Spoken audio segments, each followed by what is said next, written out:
As a matter of fact, it has been suggested that this is a trial run for the President of the United States, who may be organizing to not accept what happens when we have the election. If he's not elected, is he going to pull out his military?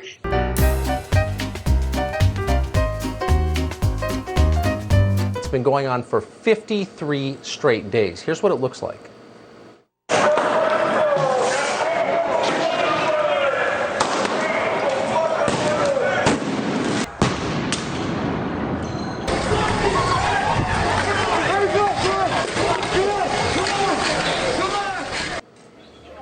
These are not peaceful protests. Deploy secret police to the streets of American City to stop graffiti and some light property damage. Graffiti? You're going full dictator over some graffiti. What is he using them for? He's using them for crowd control, for repressing the right of people to protest, for a political stunt, obviously. They're there to just arrest anarchists, protect federal property, stop illegal gun trafficking, and now they're compared to Nazis. Just disgusting. This president is trying to change the conversation away from his failed handling of the coronavirus. What do you think this is about for the president?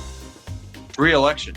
Pure and simple. He wants to make Albuquerque, he wants to make Chicago, he wants to make Portland a stage for his re-election campaign. Frankly, the whole thing does smell like politics. This smells like trying to play the Law and Order Richard Nixon card from 1968, but the national mood is very different right now.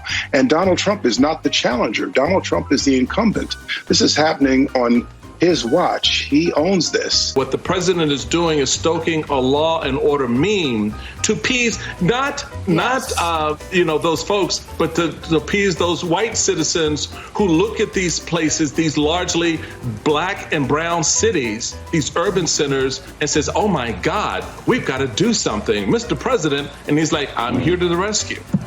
Tom Friedman, in his op-ed, continues to say that President Trump, as part of this wag the dog effort, is taking a page out of the Middle East dictator's handbook by trying to turn the American people against each other and presenting him as the singular source of law and order. And I'm calling on all Chicagoans that if you see something that doesn't look right, please don't hesitate to report it. Call 911, call 311. We are going to remain diligent, and if we see any steps out of line, particularly with DHS or Border Patrol, we are not going to hesitate to take the president to court and stop any unconstitutional actions.